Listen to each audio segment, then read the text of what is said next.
প্রিয় ভাইয়েরা, শান্তি কার কাছ থেকে আসে?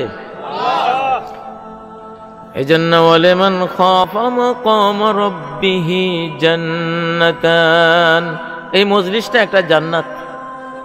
আজকের এই তাফসীরুল কোরআন মাহফিল একটা কি জান্নাত। ইজা মারারতুম বিরিয়াদিল জান্নাতি ফারতাউ, নবী সাল্লাল্লাহু আলাইহি ওয়াসাল্লাম বলছেন, জান্নাতের বাগানের পাশ দিয়ে গেলে বাগানে ঢুকে কিছু ফলমূল খেয়ে যেও।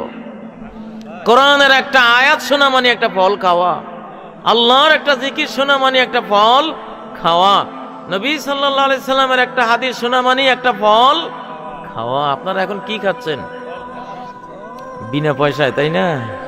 আল্লাহু আকবার।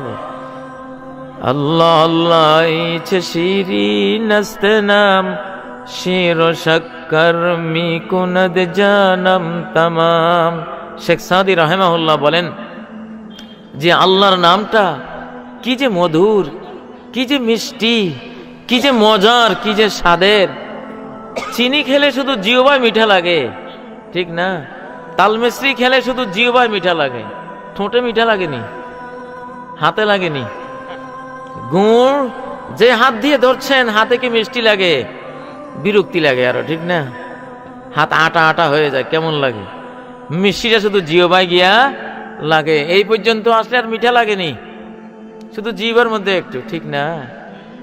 কিন্তু আল্লাহর জিকির সুবহানাল্লাহি ওয়াল হামদুলিল্লাহ ওয়ালা ইলাহা ইল্লাল্লাহু আল্লাহু আকবার, আল্লাহর জিকির যে করে মন প্রাণ দিয়ে মুখলিসানা চিত্তে, তার গোটা বডিতে সে আল্লাহর জিকিরের মিঠা মিষ্টি অনুভব করে। আল্লাহু আকবার, ঠিক না? প্রিয় ভাইয়েরা, কঠিন বিপদের সময় কেউ যদি বসে বসে হুজুর হুজুর, জাহাজ ডুবে যাচ্ছে, সে হুজুর হুজুর করলে বিষাক্ত মনে হবে, ঠিক না? হ্যাঁ, খাজা খাজা খাজা বললে বিষাক্ত মনে হবে, ঠিক না?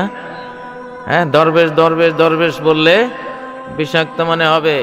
ও ফাদার ফাদার, ব্রাহ্মণ ব্রাহ্মণ, ঠাকুর ঠাকুর, এগুলি জিকির করলে জাহাজ ডুবে যাচ্ছে, তার মন বলবে ছি ছি, কি বলিস, ঠিক না? যদি বলে লা ইলাহা ইল্লা আনতা সুবহানাকা ইন্নী কুনতু মিনাজ জালিমিন, সারাটা শরীর তখন, শরীরের কোটি কোটি সেল চিৎকার করে বলবে, এই নাম জপে তুই ডুবে মরে গেলেও তোর জীবন সার্থক, তুই শহীদি মরণ লাভ করবি, ঠিক না?